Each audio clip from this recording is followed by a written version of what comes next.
ఏంటి prompt engineering? దాని ప్రాముఖ్యత ఏంటి? మనం డైలీ లైఫ్ మొబైల్స్ వాడతాం కదండి. హ్మ్. మన మొబైల్ వాడినప్పుడు ఆండ్రాయిడ్ అయినా, ఐఫోన్ అయినా కూడా జనరల్‌గా కీప్యాడ్‌లో టైప్ చేస్తూ ఉంటాం మనం. అవును. ఆ టైపింగ్‌లోనే నీకు కొన్ని సజెషన్స్ వస్తూ ఉంటాయి. అంటే వర్డ్ కంప్లీట్ అయ్యేటప్పటికి. తెలుగు హ్మ్. అయినా, ఇంగ్లీష్ అయినా కూడా. దాన్నే ప్రాంప్ట్ అంటారు యాక్చువల్‌గా. హ్మ్. కానీ లాస్ట్ 4, 5 ఇయర్స్ నుంచి మీరే అన్నారు ఇందాక చాట్ జీపీటీ అనేది. అంటే చదువుకున్న వాడికైనా, చదువుకోని వాడికైనా కూడా చాట్ జీపీటీ అంటే తెలుసు ఇప్పుడు. తెలుసు. జస్ట్ అది ఇన్‌స్టాల్ చేసుకొని లేదా గూగుల్‌లోకెళ్ళి చాట్ జీపీటీ అని టైప్ చేసి వాడికి కావాల్సింది ఇస్తాడు, రిజల్ట్ వస్తది. కానీ ప్రాంప్ట్ ఏంటి?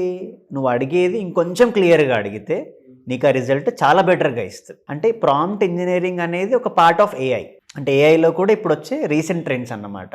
సో ప్రాంప్ట్ ఇంజినీరింగ్ ఎప్పుడైనా కూడా నువ్వు అడిగేది క్లియర్‌గా అడిగితే మెషిన్ అనేది ఇంకా బెటర్ రిజల్ట్స్ ఇస్తది. ఎందుకంటే హ్యూమన్ నాలెడ్జ్ ఉండాలి. హ్యూమన్ నాలెడ్జ్‌తో పాటు ఇలాంటి ఏఐ టూల్స్ యూజ్ చేయాలి. అప్పుడు అవి 2 లింక్ చేయగలిగితే ఒక స్టూడెంట్‌కి కెరియర్ ఈజీగా సెట్ అవుతది. అలా చేయకపోతే ఆబ్వియస్‌గా ఏఐ వల్ల జాబ్స్ పోతాయంటే ఎవరివి పోతాయండి? ఇలా టెక్నికల్‌గా నాలెడ్జ్ లేకుండా ఓన్లీ చాట్ జీపీటీ వాడితే ప్రాబ్లమ్‌ని సాల్వ్ చేయలేవు. అది అన్నిసారి కరెక్ట్ ఇవ్వదు. అప్పుడు ఎవరు లాస్ అవుతారు? మనమే. సో ఆబ్వియస్‌గా హ్యూమన్ నాలెడ్జ్ ఉండాలి. ఇలా చాట్ జీపీటీ కూడా యూజ్ చేయాలి.